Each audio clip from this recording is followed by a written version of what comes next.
Hello, in this video we are going to talk about the basics of magnetism. So I have provided this note to you already and you can access it from Google Classroom. So let me read out, then in the course of reading this out I will keep on explaining different things. So a small circular current carrying loop has a magnetic moment associated with it. So motion of electrons in an atom is responsible for magnetism, and quantized nature of electronic motion gives rise to fundamental unit of magnetic dipole moment, which is called Bohr magneton, represented by this symbol of mu b. So what you understand, if an electron is moving around in a circular current carrying orbit or in a circular orbit, so it generates a current, and not only current, it also generates a magnetic moment during the course of its motion in a circular current carrying loop. And this magnetic moment, the magnetic dipole moment, is actually expressed in the units of Bohr magneton. Now we are going to find the expression of this magnetic dipole moment, and eventually we will also find the expression for mu b, which is the Bohr magneton. Okay, so let us go to a little bit of the mathematical things related to the circular motion of an electron in a current carrying loop. Okay, for a circular loop of a area A and carrying a current I, capital I here, the dipole moment is numerically given as the multiplication of current I and the area of the circular loop. Okay, now if we consider that the electron is having a charge of minus E and its mass is small m. Okay, minus E, this is the magnitude, and this is the charge, because since electrons are negatively charged, so we consider that the electronic charge is actually minus E, which will be shown in this particular calculation. Okay, mass m is the mass of the electron rotating in a circular orbit of radius r. R is the radius of the circular orbit, and the angular velocity of rotation of the electron is given by this quantity omega. In that case, what will be the magnetic dipole moment? The magnetic dipole moment is given by this expression we have learned, which is the multiplication of current and the area of the circular loop. Therefore, magnetic dipole moment mu is equal to current I multiplied by area of the circular loop. Now, what is current? Electrical current. So we all know that the definition of electrical current is charge per unit time, the rate of flow of charge or charge per unit time. Therefore, I'm going to show you briefly in a PowerPoint slide where this mathematical step will be shown in detail. So let me go to that PowerPoint slide. So here we are at the PowerPoint slide, and I can show you the calculation.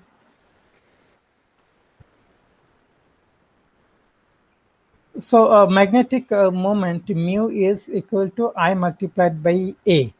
So here I is nothing but charge over time, and A is the area of the circular loop. So now since this is a circular motion, therefore time can be written as twice pi over omega. Omega is the angular velocity of rotation of the electron, and multiplied by A. A is the area and R is the radius. So here it is written that the radius is R, radius of the circular orbit in which the electron moves. Therefore, the expression is minus E by twice pi by omega pi R square. Okay.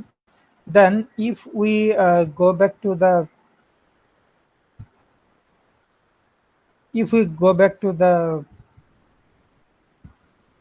PDF, if we check the PDF now, in that case, the expression for mu will be minus half of E omega R square. So how we reach this step? It has been shown in the PowerPoint before. Okay. So now, since the electron is having an angular motion or circular motion, therefore, related to that circular motion, the electron will be subjected to an angular momentum. So the angular momentum expression is j vector, magnitude of j vector is taken here. So this is the formula of angular momentum. You know, angular momentum is nothing but the radius vector, the cross product of radius vector and linear momentum vector. So linear momentum is mass multiplied by this velocity vector, but mass is a constant quantity. So it's a number, so no vector symbol is there, but we have to take into consideration the cross product of the r vector and v vector. Anyhow, so v is equal to omega r. We know v is the linear velocity, therefore it is related to angular velocity as v is equal to omega r. And if you just write down the magnitude, so j vector, the angular momentum vector, will have a value equal to m omega r square. Why? Because v equal to omega r. So r omega r, so it will be omega r square, and with the quantity m involved, so the expression for magnitude of j will be m omega r square, which is suppose equation 2, and earlier equation for magnetic dipole moment is equation 1. Therefore, what is the value of magnetic dipole moment with respect to the j vector? From these two expressions, we can find that the magnetic dipole moment can have a value of minus Ej divided by twice m. So from here, so if you substitute 1 m at the denominator, so 1 m will be there at the numerator, and m omega r squared is nothing but j vector, what we have found here. Therefore, the magnetic dipole moment will be minus Ej divided by twice m. Okay, so which is equation 3. So that way we have been able to express the quantity magnetic dipole moment in terms of the angular momentum. Okay. Now the next line we have written that the angular momentum is quantized in units of h divided by 2 pi. Okay, you should remember this, where h is very well known Planck's constant. Therefore, the lowest non-zero value of mu can be eh by 4 pi m. Okay. So EH by 4 pi m can give you a value of 9.2741 multiplied by 10 to the power minus 24 joule per Tesla. So, so J can be taken to be H by twice pi, because remember that J is quantized in units of H by twice pi. Quantized means J equal to, and can be H by twice pi, J can be 2H by twice pi, it can be 3H by twice pi, like that. But if we just consider the minimum value of j, that will be h by twice pi. So if you substitute j equal to h by twice pi, in that case mu will be eh by 4 pi m. J is h by twice pi. Then mu vector will be eh by 4 pi m, or that will be the value, means we will simply take the magnitude, and that actually will give us the value of Bohr magneton. Okay, mu b is the Bohr magneton, which we introduced earlier here. So mu is the Bohr magneton, and we can calculate the value of Bohr magneton to be this one. So no electron can have a magnetic moment below Bohr magneton. Okay, why below Bohr magneton? Because J can have a value. So from equation 3, the quantity J vector can have a minimum value of h by 2s pi. Therefore, which will translate the value of magnetic dipole moment mu to be equal to eh by 4 pi m, which is nothing but the Bohr magneton. And therefore, the magnetic moment of an electron cannot be less than this value, or Bohr magneton. I hope this much step is clear to you. So this quantity mu, it can be also related to the angular momentum with this expression where mu is equal to gamma j vector, where gamma is a quantity called a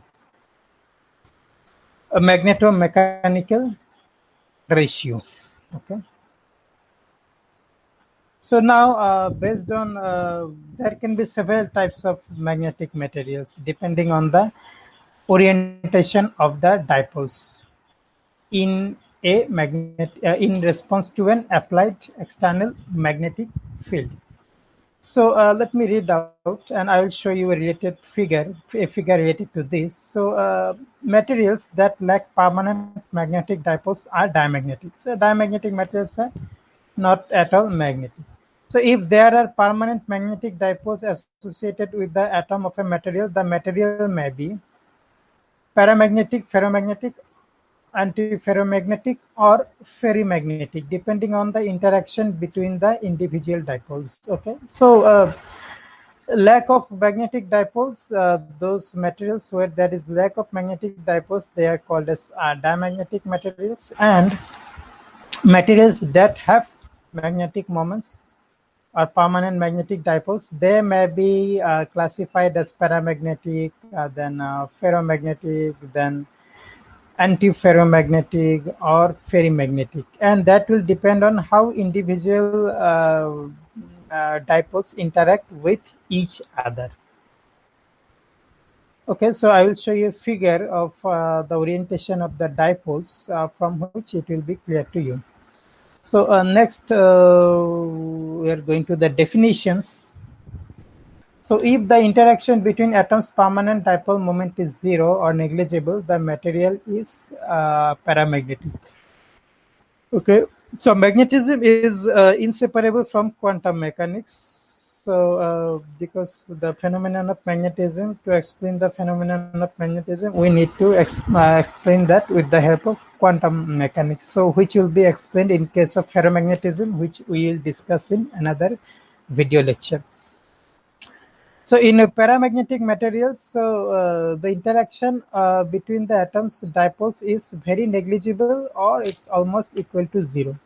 But there is a huge difference in ferromagnetic materials. There is a very strong interaction occurs when quantum mechanical exchange interaction align adjacent magnetic moments in the same direction. So we'll discuss about this in the next class in details. So quantum mechanical interaction between adjacent dipoles gives rise to huge exchange interaction, which results in ferromagnetism in certain materials. So if the exchange interaction aligns the moments in opposite direction, and if one type of moment is present, they are antiferromagnetic. Okay, so adjacent dipoles align in the opposite directions, and they are of same type. They are called antiferromagnetic material. But if two or more types of moments are present in opposite directions, so that there is a net magnetic moment equal to difference, so those materials are termed as ferrimagnetic. So from the figure which I am going to show you, these things will be clear. So there is a concept called magnetic susceptibility. So magnetic susceptibility, let us learn about the definition. So magnetic susceptibility means this is a measure of how much a material becomes magnetized in an applied magnetic field. Suppose you place a material in an applied in an external magnetic field. So how much it becomes magnetized? So in order to quantify that, a quantity is used which is defined as magnetic susceptibility. So magnetic susceptibility mathematically is the ratio of magnetization capital M, generally represented by capital M, which is nothing but the magnetic moment per unit volume, to the applied magnetizing field intensity capital H. So magnetic susceptibility is represented by this symbol, which indicates whether a material is attracted into or repelled by a magnetic field. Okay, we'll learn more about this in a while. So a non-zero magnetization M appears only in response to magnetic field. That is, the magnetization M is equal to this susceptibility, magnetic susceptibility multiplied by the magnetic field intensity H, and the quantity, this quantity is termed as magnetic susceptibility. Now, depending on susceptibility, and a quantity is there which is called permeability, the materials can be divided to generally 5 categories. So what are those 5 categories? They can be diamagnetic, they can be paramagnetic, they can be ferromagnetic, they can be antiferromagnetic, and they can be ferrimagnetic. So in the next section, so it's we will learn about the definitions of these materials and about their susceptibility and permeability. But before that, there is a relationship between susceptibility and permeability, which is 1 plus susceptibility is equal to the relative permeability. So an important relation which you should remember. So magnetic materials can be classified into following 5 categories. If the susceptibility is 0, the material is not at all magnetic. Susceptibility 0 means the material does not become magnetic even if it is subjected to an applied magnetic field. And if susceptibility is 0, here, then what will be the relative permeability? The relative permeability value will be equal to 1. Okay, so the first type of material is a diamagnetic material. So for diamagnetic materials, they have a susceptibility value less than 0, or they have negative value of susceptibility. So what does negative value of susceptibility means? So that means magnetization happens in a direction opposite to the applied magnetic field. If magnetization happens in a direction opposite to the applied magnetic field, the material is diamagnetic. And from this equation, if this quantity is less than 0, in that case, the relative permeability will also be a negative, will also be a quantity which is less than 1. So that means magnetic flux density is less inside than outside. Susceptibility is independent of temperature. So that means, so mu r less than 1 means the magnetic susceptibility, magnetic flux lines will be lesser in number inside than the outside of the material. So such materials are diamagnetic. So for diamagnetism, what are the conditions? Susceptibility must be negative, and the relative permeability has to be less than 1. So examples of such materials are like solids like benzene, naphthalene, metals like copper, gold, silver, and rare gas atoms like helium, neon, etc. So these are diamagnetic materials. Okay, so next type of materials are the paramagnetic materials, which has a positive value of susceptibility and which has a relative permeability value of greater than 1, but this value is quite small. And susceptibility value is also quite small, but it's positive. The flux density inside the material is slightly, since susceptibility value is positive value, or the permeability value is slightly greater than 1, therefore magnetic flux lines inside the material will be greater than the outside of the material. So examples, all metals and molecules with unfilled outer shells like titanium, etc. Then salts of transition metals, metal elements are rare earth actinide series, like elements having this chromium ions, then dysprosium ions, etc. And metals like aluminum, they fall under the category of paramagnetic materials. Okay. Now, next type of materials are the ferromagnetic materials. So here susceptibility value is also greater than 1, greater than 0. but with a difference from paramagnetic. For paramagnetic materials also we found that susceptibility is a positive quantity, but in case of ferromagnetic materials it's a very large value, and of course it's a positive value, but it is a very large, okay, compared to paramagnetic materials. So these materials possess spontaneous magnetization. So spontaneous, the atomic magnetic dipoles are arranged parallel to one another below a certain temperature known as Curie temperature. Okay, so below Curie temperature, all atomic dipoles, the magnetic dipoles, they align in the direction of the applied magnetic field. So, but for that, the sample must be below Curie temperature. Okay, so we'll learn more about this in ferromagnetism part.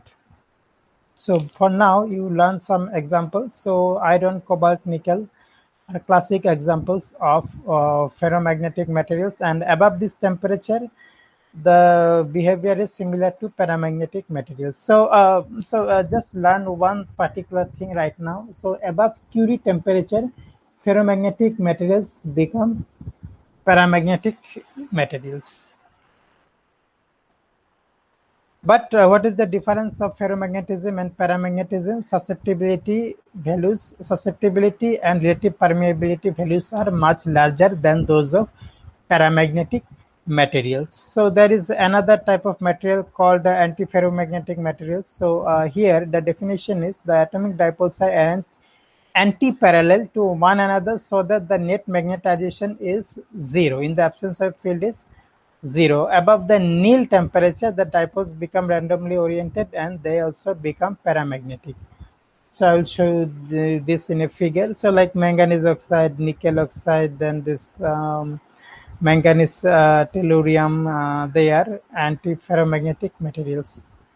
So the other type of magnetic material is ferrimagnetic materials. So ferrimagnetic materials and anti-ferromagnetic materials, the difference is, the similarity is that nearby atomic dipoles are arranged anti-parallel to one another in both cases, but here there is a difference for ferrimagnetic materials, which is that the moments in one direction have larger magnitude than the moments in the other direction. So I will show you the figure and this thing will be more clear to you. And there is, since the nearby magnetic moments are of different magnitudes, although they are anti-parallel, but they have different magnitudes, so there is always a net magnetization which is non-vanishing. So for example, this iron oxide, nickel ferrite, then yttrium, iron, garnet, these materials are ferrimagnetic, but this and they also become paramagnetic above Curie temperature, because when you apply some temperature to the material which is above the Curie temperature, these magnetic dipoles, they orient randomly, and random orientation of magnetic dipoles leads to paramagnetism. So now I am going to show you the figures from which it.